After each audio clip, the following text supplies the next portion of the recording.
Welcome back, everyone, to an episode recap. The episode recap of White Lotus. The White Lotus. This was episode 4. Oh my god, we're getting there. We're getting pretty close to the end, you guys. This episode really felt like it was. Last week there was the theme of sex that we saw a lot. This week it was the theme of backstories, of history, of things coming to light to us that we didn't necessarily know before about these characters. Some things that kind of explained a little bit of the behavior. Finally, I got some answers that I've been looking for. But mostly storyline-wise, we had basically the A-plot, which was just Armand. It was Armand's episode for sure. It was like Armand doing a bunch of stuff and then these people grappling with their pasts. So I would say like A-plot Armand, B-plot was Tanya and this guy.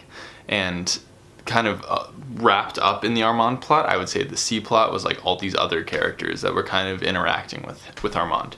So I guess we start with Armand. So we start with Armand waking up in the morning in his office in a bad way. He goes to the spa, takes a shower, Belinda comes in, catches him, and we hear about Armand's past. So he kind of does get a little bit of a backstory here. We hear about Armand's past with drugs and alcohol.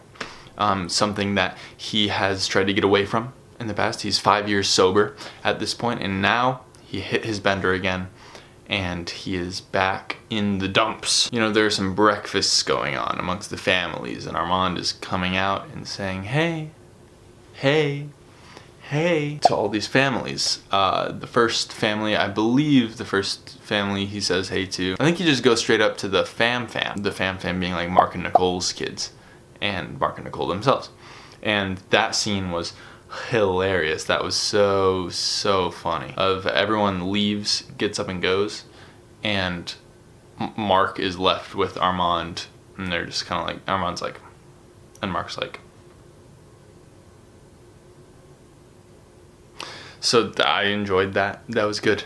And then also wrapped up in that, you know, is Olivia and Paula trying to find their bag. They realize from ex-Survivor contestant Alec, also known as Hutch, I think, in this show, they realize that, hey, you actually had our bag. Because Tanya comes up to them and talks to them and stuff. And they realize, hey, we know our bag's in Lost and Found. They talk to Armand about it, confront him, and then Armand takes the pills out. He takes them out, which is, you know, tough. I think, wasn't it because he ran into Shane in the hallway, if memory serves correct? He runs into Shane in the hallway. Let's talk about Shane real fast. Shane is on this whole new level of just being a piece of shit. I think I wrote in my notes, Shane is bad in all caps. I don't remember why necessarily. He's just bad. And that's kind of just the overall sense of Shane this series, that he's the worst. Just the worst character. Unbelievably privileged and just kind of an asshole. He thinks he should get everything his way, and we get into that a little bit later. I do also want to touch on the fact that, you know, that Mark and Armand scene was so great because it made us so uncomfortable, and that is something that this show has been doing, is making us uncomfortable throughout its run. And it's because that could be done in a bad way, but this show is doing it in a masterful way, I think, in a way that really it makes you smile while being uncomfortable instead of making you be like, which is kind of what happened at the end of last episode with Armand hitting on Dylan. Also want to touch on the fact that this is the worst vacation of all time for Paula. Paula is having an awful time, except for her boy toy, happy little boy toy. Not happy, he's a sad guy, he's sad, but a boy toy nonetheless. I'm glad that this show didn't just gloss over the fact that, you know, these used to be people's homes, indigenous Hawaiians' homes, that these resorts are now on.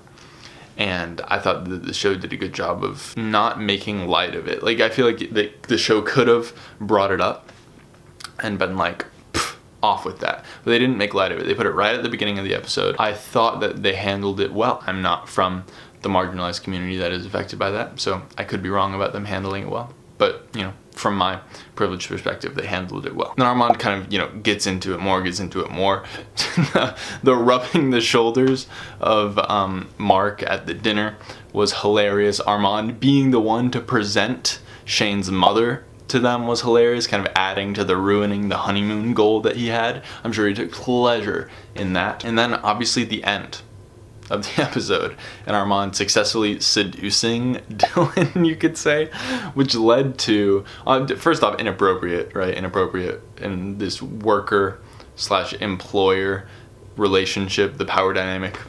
Inappropriate, but led to a hilarious ending. All while this is happening, we have the Tanya and Belinda storyline, where Tanya at the beginning of the episode talks to Belinda about like, we're gonna do this, let's get into business together. Then all of a sudden this man comes along, and Belinda's kind of pushed to the back of Tanya's mind. Tanya literally pushes the plans with Belinda back, and it seems like she feels a little more hesitant about the whole business thing. She's a little bit more dismissive of it. You really get the sense that it's not going to work out for Belinda, but you hope that it does. All while this is happening, we get, backstories of Mark and Nicole. We get their backstory of Mark cheated on Nicole and had to repent for his sins. We get a little bit of backstory between Rachel and Shane, with the mother coming in, and how it's very clear that Rachel doesn't like the mother, and the mother might not like Rachel. The mother really doesn't.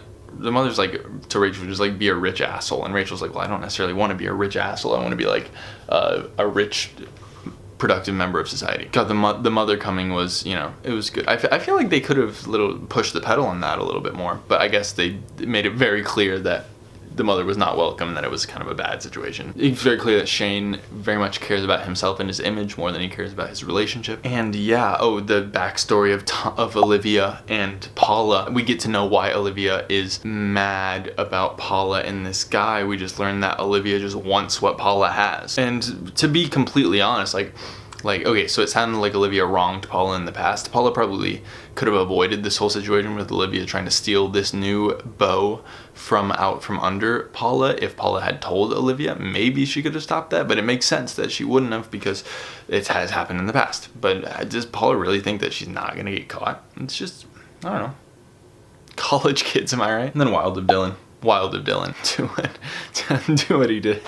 My note is just Dylan ? Because that's a wild move. He seemed very creeped out by the other night, which was creepy, to be fair, but kind of nuts. Very forward of Armand as well. Throughout the episode, we get kind of a sense of who the heroes are of each storyline. With the three major storylines, we have Tanya and Belinda. The hero is Belinda, obviously trying to, get out from Tanya's, trying to extort Tanya a little bit, which I guess kind of, it makes her a hero. I don't know. You're meant to cheer for Belinda. It's very clear that Belinda is kissing up to Tanya to try to advance herself, but in doing that, Tanya is crossing many boundaries that Tanya maybe shouldn't be crossing. The hero of the bigger family storyline is Paula. And Olivia kind of came out as a villain this episode. She kind of came off kind of creepy, which I guess she came off creepy as well last episode, but this episode is like, whoa. I didn't know that Olivia, this mean streak was in Olivia. And then the hero of the Rachel, Shane, and Shane's mother storyline was obviously Rachel. It's obviously Rachel. Like I said before, I feel like Rachel is the hero of the show. Great app, amazing app. This show's awesome. This show's great. 4.5 out of 5, again, for White Lotus. We're closing in on a 5 for White Lotus. We're closing in. We got to see how these last 2 episodes go. White Lotus, great app. Excited for next week.